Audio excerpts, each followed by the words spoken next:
welcome to today's episode of Frightfully Forgotten. What are you drinking today, Justin? We're drinking Black Blood of the Earth. Oh, do you mean oil? No, I mean Black Blood of the Earth. Well, if you want the recipe for Justin's Black Blood of the Earth beer, click the link up here somewhere and you'll get it. You can make it on your own. The movie that we're going to bring to you today is 1988's Phantasm II. And I should have grown out a Skullet for this one. Yeah, he could have. It was directed and written by Don Castorelli, who... he did all of them, I think. Angus Scrimm is in this, and he plays the tall man.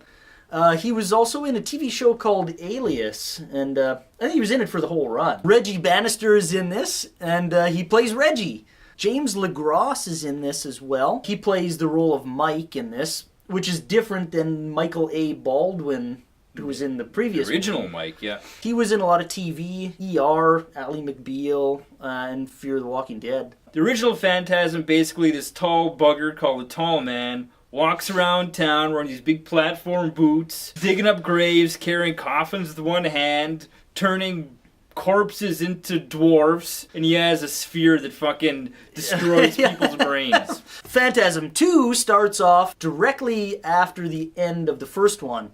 And they're sitting around the fireplace and kind of planning on going on a road trip. Reggie tells Mike, well, go upstairs and get your things. He does go upstairs, and he gets abducted by the tall man. Reggie's got to fight his way out, fight all the tall man's, like these little dwarf things that he sort of turned all the dead bodies into in the first one, into these dwarves. He ends up rescuing Mike from the tall man, and they all jump out of the window, on the second story. Top floor, yeah. Yeah, just, whoa! The house blows up. Yeah, the house blows up. Then it kind of cuts to Mike getting released from the mental institution. And it turns out that all that previous stuff was kind of like a dream that Mike was having. Yeah. As soon as Mike gets released from the mental institution, you find out that that's where reality kicks in. He goes back to the cemetery where all kind of the weird shit happened in the first movie. Reggie kind of comes up behind him and he's like, yeah, I thought I'd find you here. Isn't he digging up his dad's grave or something like that? Yeah, and incidentally, there's nobody in it, though. Tall man took the corpse. Reggie kind of sees it. He still doesn't believe, though, I don't think. Reggie's driving Mike back to his house,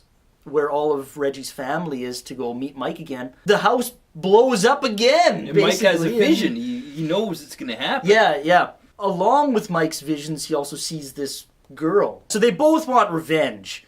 But first, what do they need? They need weapons to go fight this tall man. There's this really wicked 80s montage. They get blowtorches, chainsaws, and Reggie makes up this wicked fucking... puts two double-barrel shotguns. Quadruple shotgun.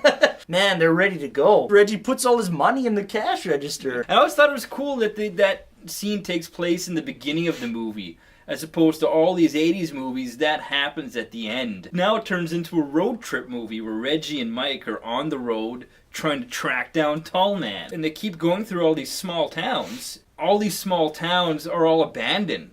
And it's because Tall Man has got there first. A great scene where they get to the grave, and the graves are all undug. So they go into the mortuary. They cut through the doors with the chainsaw. Yeah. Mike's got the blowtorch going, and Reggie's got his quadruple barrel shotgun. This vision that Mike has is that girl. She's got this weird, creature on her back. But they blow him away with the blowtorches. Oh yeah, the blowtorch. Yeah. So they're getting closer to Tall Man. They pick up a hitchhiker. Alchemy is her name.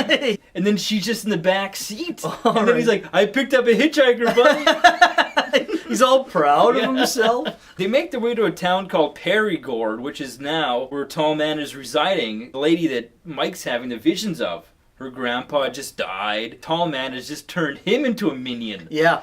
The grandma wakes up and sees him beside her, in the bed, and it's like, ugh. Alchemy's family owns a bed and breakfast in this town, but it's abandoned. They stay there. Reggie gets the lady. Yeah. He gets with Alchemy. She's all beating him up and slapping his head and everything, thrashing him around. And he's fully clothed. Yeah, I know. Yeah, it's kind of. Well, she has underwear on. She has underwear on. She's all woo. So at this point now, Mike ends up running into Liz and realizes that she's real. She's not just a vision, and they kind of team up to go get Tall Man. to get rid of him once and for all and take care of his minions and These little bastard minions. put him out of business. Yep. One of the best things that we love about this movie is the practical effects. One of the best scenes, like we had just mentioned, that with that thing coming out of the woman's back. Yeah. I don't know, it's just wicked. The settings of the movie is really cool, like all the small towns. The mausoleum at the end is super cool. They built it from scratch, apparently. It looks great. It's a really good setting. Right. From the outside, it's small. And then when they go inside, it's like, huge, it's enormous. There's all these, like, different passageways and everything. Even the bed and breakfast they stay in, the abandoned bed and breakfast, is a cool atmosphere. Every building, every setting has, like, so much character in this movie. Yeah, they really took the time, and it seems like they put a lot of money into this movie, you know? The balls are... They're a lot more badass in this movie. The ball is back. Yeah, exactly. They do a lot more things, right? Like, there's that one scene where they slice the guy's ear off. And then the thing comes around again and fucking just drills into his head. They do more. It's almost like each ball has its own kind of little function that it does. Yeah, rather than just, I think, the one in the original. Yeah. Right? Scene where it gets a guy's hand and he's got to chop off his own hand with that hatchet. Yeah. Awesome. And then when it kills that one guy and it like goes like into him and everything and he's all jumping around. It's awesome. Music That is... Phantasm theme. Yeah. You know, it's a great, you know, again, horror movie theme, a good horror movie theme. It's one of my favorite horror movie themes, actually. Oh, for sure, yeah. And it plays throughout the whole movie, right? Yeah. So it's like, yeah, I'm watching the Phantasm. And it's modernized a bit. It's not as 70s as the original version of the theme. It's a bit more 80s stuff, but not super 80s. It doesn't reek of the 80s. Another thing I like about this movie a lot is it gives, like, a reason behind why small towns die. Right. Like you drive through a small town and this ghost town and it's abandoned. Like you wonder, what happened to this town? Why did people leave? And why is it no longer a thriving community? What happened? Right. Well, the tall man happened. That's what happened. And it happened in real life, too. Yeah. It's happening now. You kind of get the sense that tall man is like taking over the world slowly. Yeah. Small town by small town by small town. Another funny thing about this movie, Reggie, he's such an hero. Yeah. He's out of shape.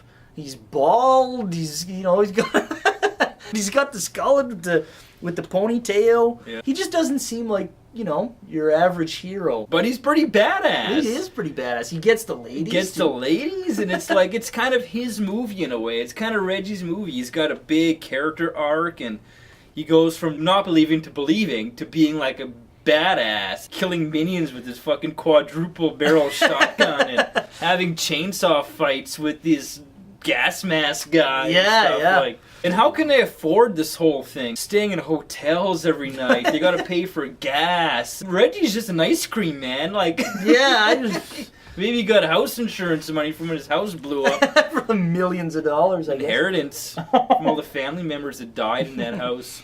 It would certainly fill a lot of plot holes. That's for sure. The first one was super independent. It took forever to make. Yeah, and they just did it on weekends. Did it on weekends, shoestring budget.